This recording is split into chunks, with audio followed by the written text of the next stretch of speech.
Hello, Marianne here.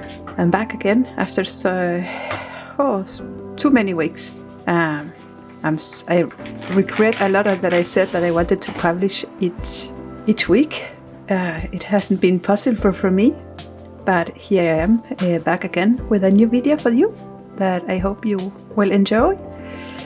And despite I haven't been publishing any video lately, I have been watching the statistics of my channel, and I can see that I got a lot of new subscribers despite not being posting anything, so I'm so grateful for that. And today I have a painting session, and I thought to introduce myself while you see me preparing for this painting session.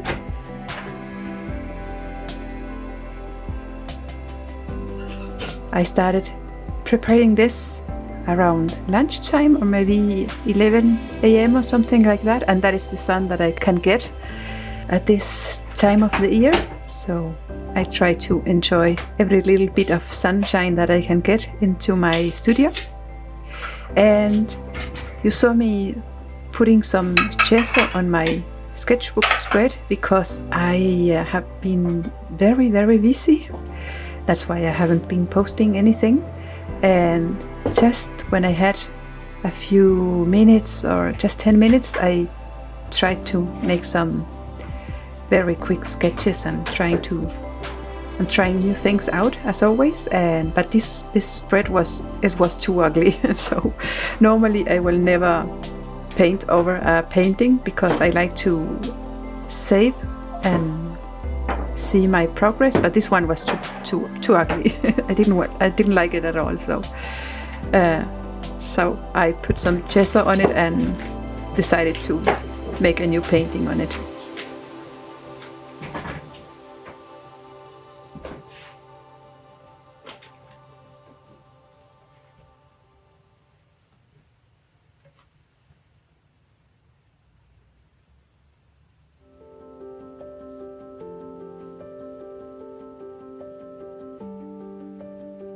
So here you see me sketching with a pink color.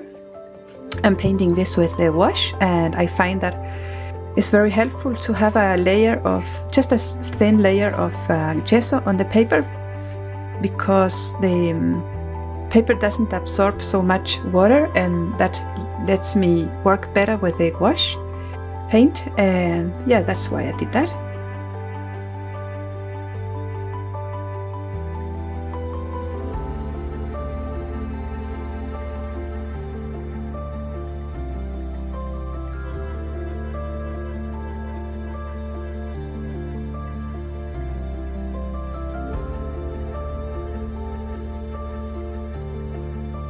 Now you see me putting the first layers of colors. I started with the sky. The image that I'm referencing, it's from a photo that my husband took of a farm, and there's a horse. Actually, there were 2 or 3 horses, but I only decided to paint one, just to keep it simple and more easy. I have not painted animals in this style yet, so this is the first one. It's all thanks to Dina Tollefson, that she is putting a lot of different challenges out on her channel, and yeah, thought this is a perfect opportunity for me to make a painting, something fun, because I haven't been painting just for fun lately, and I was missing that. And I have never painted animals. Well, that is not true. The last one was some koi fishes. Those are animals as well, but I have never painted a horse like this. And yeah, so I said to myself, why not? And the image that I'm referencing is a winter landscape with a farm, and it has a lot of trees in the back, so maybe it's placed in a little forest, or did just have some trees in the back, I don't know. And I also actually thought it was a fun idea to try to paint buildings, because I had some friends and people asking me why I didn't paint buildings. So yeah, I can try a lot of things just in one painting. So we like that. This way we save time. Or I save time. I don't know how. I don't have a lot. So yeah.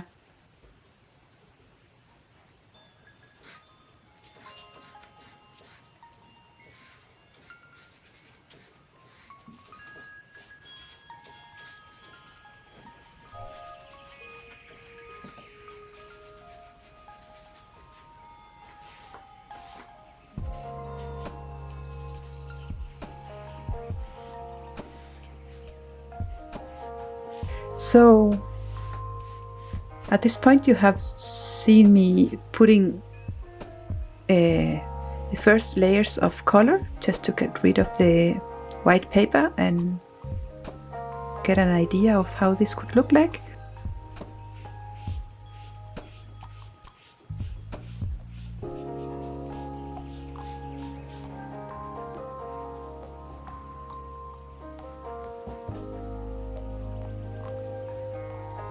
And I think I have only put some new white paint on my plate and maybe a very dark brown that I use to make my blacks. But other than that, I just use the leftovers on my plate, and I'm finding this very helpful to do. For one, I don't have to wash my plate every time and lose a lot of paint, and I save time. I don't have to put new paint every time I paint in my sketchbook. And the other thing that I like about this is that the colors on my plate are all mixed up, and so I'm not using the colors directly from the tubes, which gives all this variation in color, and I really like it. So now you see me painting the horse, and I don't have many thin brushes, and the ones that I have, I don't like them to paint with wash. I have to buy new ones, but it's not a bad thing to paint with the big brushes if you want to paint loose, as I am painting here. And later I will go over the hairs of the white hairs of the horse and make them look a little bit more realistic. Right now they look like a pom-pom or something like that.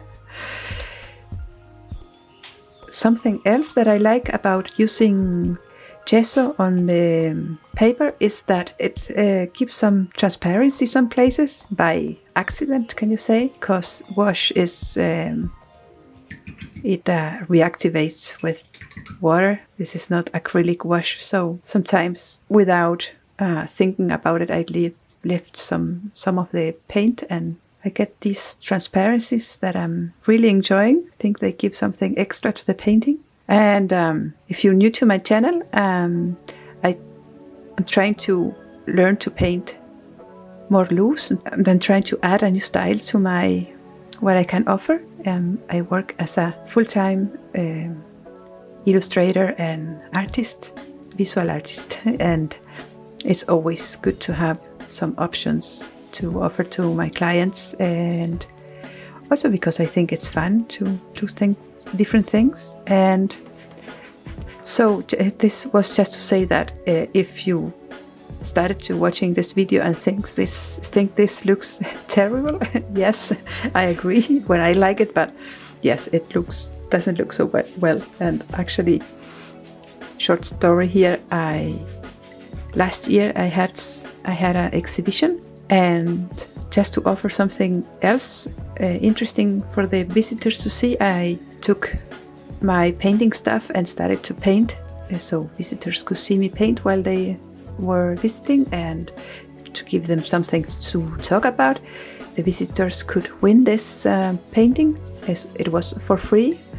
But at the beginning, at the very sketchy part, I was asking the visitors, would you like to win this painting? You can participate, and you just have to leave me a phone or an email so I can contact you. And they looked at me and said, no, thank you.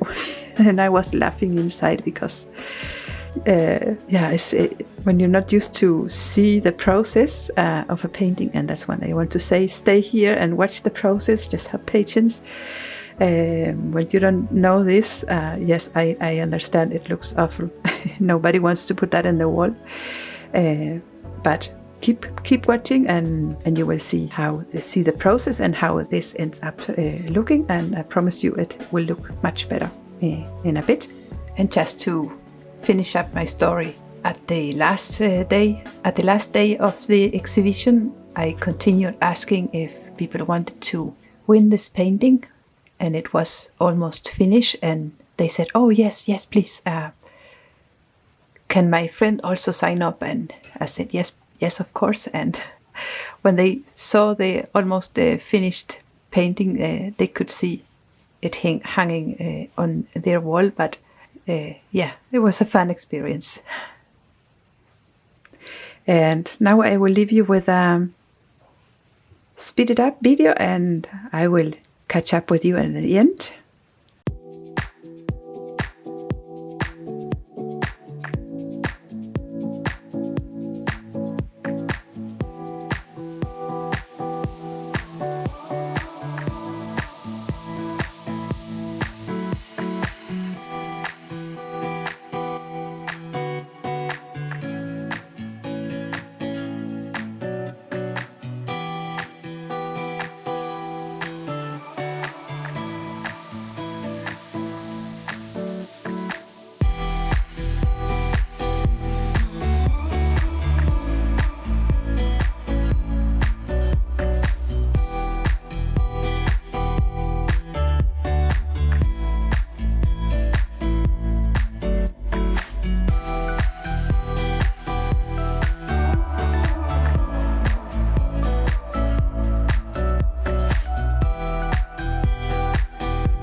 And now we are near the end. I have still some things left over to paint. But as you can see, I was using headphones. That is the first time that I use headphones to film, because I wanted you to hear the background sound from my studio, but at the same time I like you hear some music or some videos, and you know about copyright. I cannot just use the music that I'm listening to, so headphones I thought was a good idea, but I didn't hear that the camera stopped, so I missed to film the part where I finished the horse, so I'm really sorry about that. But you can see the finished painting here. It has a lot of texture, and some of it is from the gesso that I put on the paper, and you can see the transparency of the paint. And yeah, I really enjoyed painting this landscape, and I also want to say thank you to Dina for helping small channels like mine to grow. So yeah, if you are looking for some inspiring painting sessions to watch, or you would like to see what happens behind the scenes, at my studio. You can go and watch the other videos on my channel, or subscribe if you like what you see. I hope you like this video, that you enjoyed my painting. Let me know what you think, and hope you are doing creative things, that you I hope I can publish a little bit often, so you don't have to wait so much for videos from me. I know how annoying that is if you found a channel that you like. But other than that, I hope you're doing well and that you are doing creative things, and I will see you in the next one. Bye for now.